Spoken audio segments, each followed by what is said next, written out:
guys. How are you? Good. Look, it's really great to be back here. We're really excited about getting back to practice, getting started with this team. Obviously, we have a lot of tremendous challenges facing us this year, and if you're a competitor, you certainly look forward to those challenges, and I think the team is excited. We had really good work in the off season, the summer conditioning program. The guys did a good job on the testing. There was a tester out there today a little bit in terms of the weather, but the guys fought through it pretty well, and we got a lot of good work done. But there's a lot of tremendous challenges that face every team at this point. Some of it comes from the people you play, because we play some really, really good teams this year, and starting with the first game when we play USC. But the challenges also come from ourselves, from us.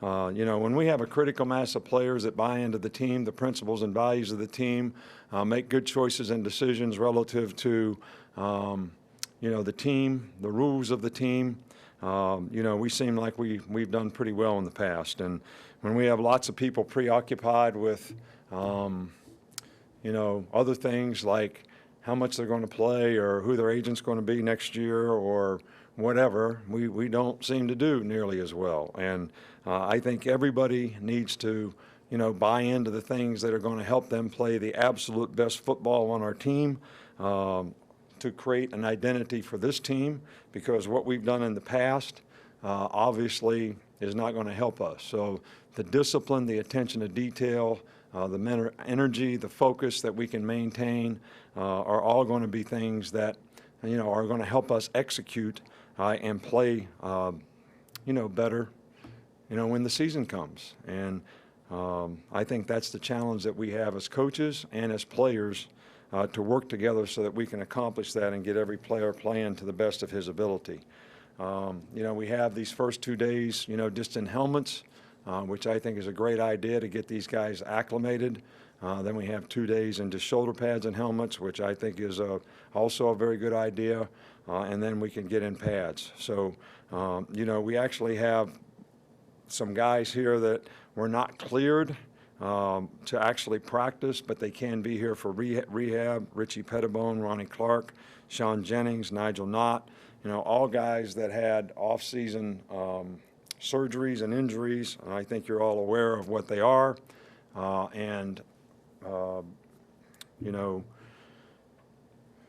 Those guys will not be able to participate probably until school starts, but we'll manage their rehab on an individual basis, and when they're ready to get into football, we'll sort of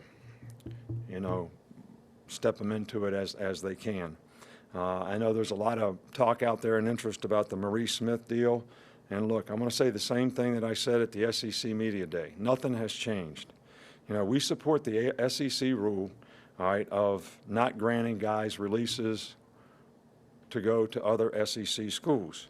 And it has been our policy here not to do that unless there was a special circumstance. All right, we released a statement today, all right, that talked about the special circumstances surrounding another player, which was an exception, not the rule. And I am not going to discuss this any further. Maurice did a great job for us around here. We want to help him every way that we can, and he has opportunities to go other places outside the league, and we are supporting him and helping him to do that. So that's all we can say about that. Alphonse Taylor has gone through a program, pretty significant program, pretty intense program, and we have cleared him to practice. But we have not made a decision, and it will be based on what he does and how he does it as to whether that suspension that he had will be lifted when the games come. All right, and I'm not ready to make that decision right now, and I don't think we have all the information we need to have to be able to make that decision.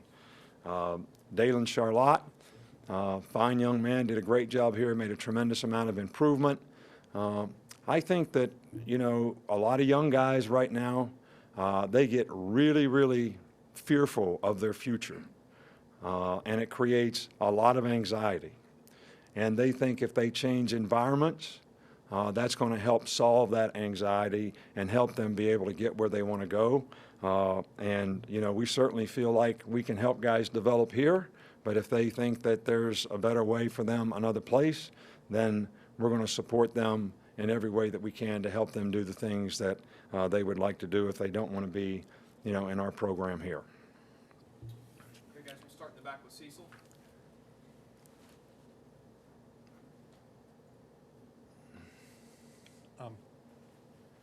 Coach, at what point, I mean, I know you can't put a day on it, but at what point do you want to start seeing the quarterbacks separate themselves in terms of what kind of reps you give them? Well, to me, it's sooner the better. I mean, you know, I think, you know, David Cornwell has been fighting a little bit of a foot injury, so he hasn't been able to do everything all summer long. He's been kind of off and on, and he had limited reps today, but I think all three of the other guys have made significant progress throughout the summer.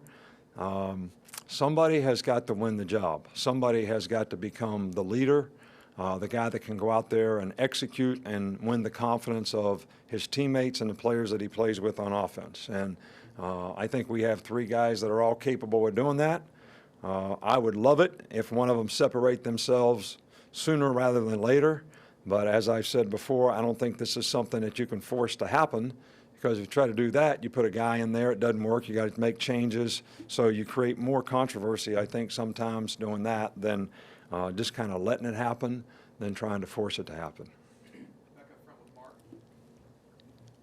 You talked a little bit about young players worrying about their futures. Is that a conversation you have with some of the young guys who maybe didn't play a lot their first or second year, or how do you address that with them? Well, you know, what I try to emphasize with our players is, you know, there's so much emphasis now on outcomes, immediate self-gratification. And, you know, football is a developmental game. You've heard me talk about this many times before, where people develop and improve.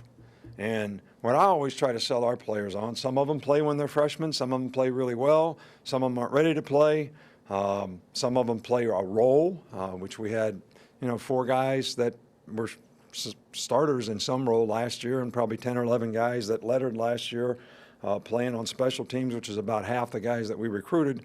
And some guys, you know, need the time to develop and learn and grow, whether it's physically, emotionally, mentally, learning the system. But I think sometimes there's unrealistic expectations placed on guys, you know, based on their reputation that they create in high school, and sometimes the people around them want that same immediate self-gratification, which puts a lot of pressure on guys, which creates a lot of anxiety. But what we try to emphasize with our players here is focus on development. Trust and believe in doing the things that we're going to try to help you do to develop to be the best player you can be. And that's all anybody can expect from anybody. And everybody ought to get a lot of positive self-gratification, from that. But when we worry about outcomes, and I want to play in the NFL someday, and if I didn't start as a freshman, maybe I won't do that. And we got people outside telling us those kinds of things. It makes it really, really difficult for these guys, and it's really unfair in a lot of ways to them because they don't have a chance to develop and become the kind of players in sort of a normal fashion because of the external factors that seem to be placed on them in a lot of cases. A lot of other guys, doesn't bother. You know, they go out there, they understand, they get it, and, you know, they go to work and work hard, and they usually make good progress. And Dalen made really good progress here. I just wish he would have had a little more patience to hang in there, and I think he would have been a great contributor here, and I think he'll have a good career wherever he chooses to go. Far side with Matt. Nick, I have to ask, in your opinion, is there any chance that Maurice ends up at Georgia and is eligible to play this I already year? talked about that. I mean, you want me to do a Belichick on you? But what did I just say? It was a different question. Like I said, I had to ask. So Well, I already answered it. Nothing has changed. So now you're asking me a hypothetical question, what if? I got enough issues and problems here without any what ifs. So we just had a media person in yesterday, and she said, never answer a what if. So do I need to do a media thing with you guys, not to ask what ifs? well, as far as the quarterbacks, do you have anything in mind as far as the workload and how you're planning on dividing reps throughout camp? Do you have a guy that you think is going to have the majority of reps early on, or do you think guys are going to split that equally early on in camp? Well, we have a plan for how we're going to do it. I mean, we just don't go out there and throw the ball out every day, and whoever runs in there first gets to go. I mean, every period, you know, we know who the quarterback's going to be, who's going with the first team, who's going with the second team, who's going with the third team, and how we're rotating. It's really, really well organized. I mean, I'm really impressed with how we do that on offense. So we do have a plan, Back up front here with Dwayne. and it changes every day.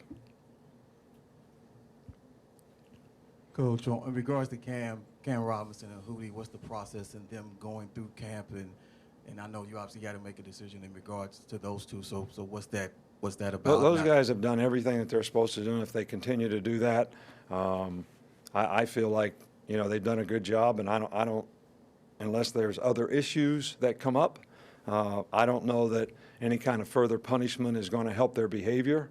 I think they learned their lesson, and I think when the facts came out, things were not what they seemed to be, and I'm not going to comment on that anymore either. Go over here to Michael on this side. A couple more.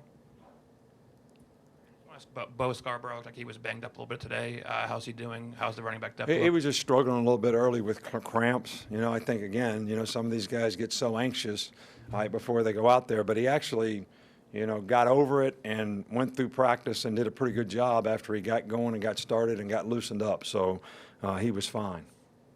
Last one here with Alex.